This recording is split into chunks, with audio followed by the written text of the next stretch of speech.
मौका दे, चुनाव लड़ने का मौका दे। तो मेरठ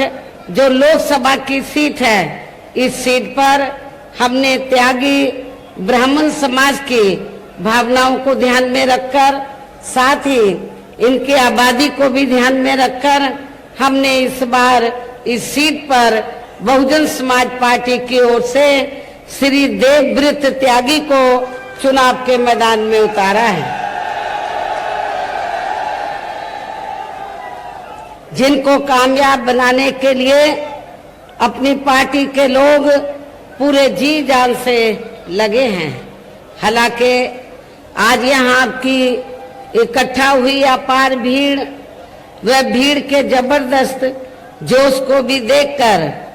अब मुझे भी एक काफी हद तक भरोसा हो गया है कि पिछली बार की तरह इस बार भी आप लोग अपने प्रदेश से यह लोकसभा आम चुनाव में अपनी पार्टी का बेहतर रिजल्ट जरूर लाएंगे। और इसके लिए अब मैं आप लोगों का ध्यान कुछ जरूरी बातों की तरफ दिलाना चाहती हूँ, और इस संबंध में विशेषकर मैं कांग्रेस, बीजेपी व इनके अन्य सभी सहयोगी दलों के बारे में ये कहना चाहूंगी कि आजादी के बाद शुरू में केंद्र व देश के काफी राज्यों में भी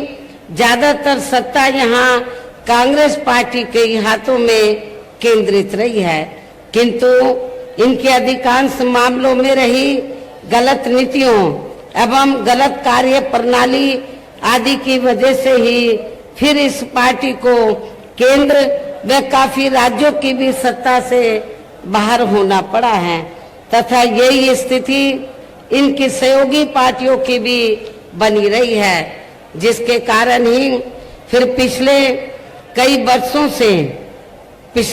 वर्षों से यहाँ बीजेपी व इनके सहयोगी दल केंद्र एवं काफी राज्यों की भी सत्ता में काबिज हो गए हैं, लेकिन इनकी भी ज्यादातर रही जातिवादी, पूंजीवादी, संकीर्ण, सांप्रदायिक व द्वेषपूर्ण नीतियों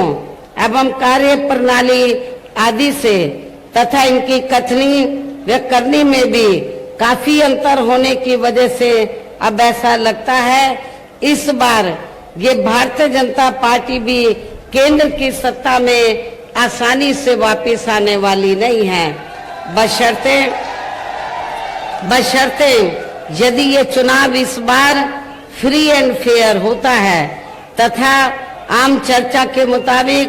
वोटिंग मशीनों में भी कोई गड़बड़ी आदि नहीं की जाती है। और वैसे भी इस बार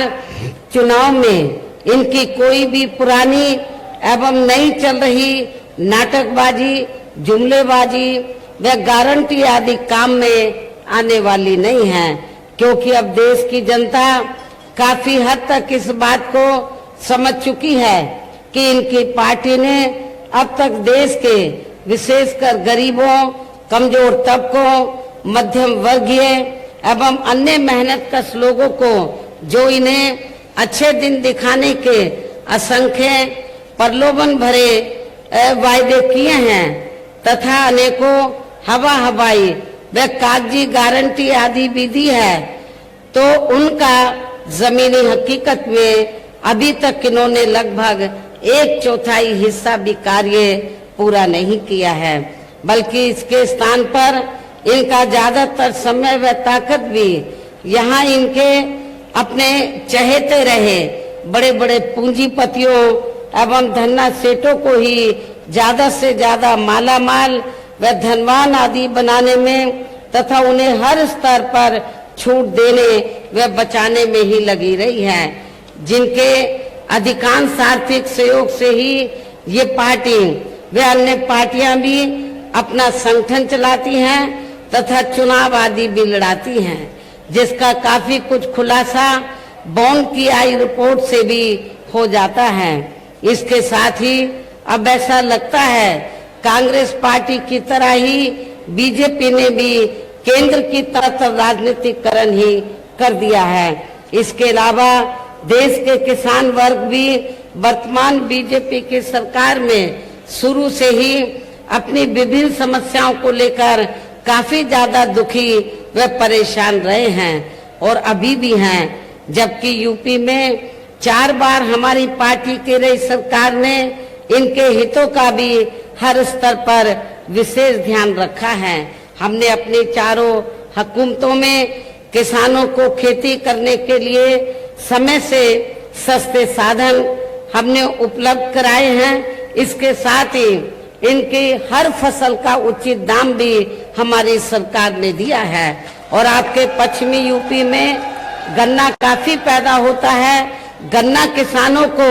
हमने पूर्व की रही सरकारों और वर्तमान सरकार की तुलना में हमने काफी बढ़ा चढ़ा के दाम गन्ना किसानों को दिया है। इतना ही नहीं बल्कि केंद्र में पूर्व की रही कांग्रेसी सरकार की तरह ही वर्तमान भाजपा सरकार में भी इनकी जातिवादी, हीन, सांप्रदायिक एवं पूंजीवादी सोच व नीतियों के चलते ही पूरे देश में सर्व समाज में से खासकर गरीबों, दलितों, आदिवासियों, पिछड़े वर्गों, मुस्लिम एवं अन्य धार्मिक अल्पसंख्यक समाज के लोगों का भी पूर्ण रूप से विकास व उत्थान आदि नहीं हो सका है। और इस संदर्भ में वैसे आप लोगों को ये मालूम है कि पूरे देश में यहाँ दलितों, आदिवासियों एवं अन्य पिछड़े वर्गों का सरकारी नौकरियों में वर्षों से अधूरा पड़ा आरक्षण का कोटा भी अभी तक भी पूरा नहीं भरा गया है। विशेषकर एससी व एसटी वर्गों के सरकारी कर्मचारियों का पदोन्नति में आरक्षण भी अब काफी हद तक प्रभावहीन ही बना दिया गया है।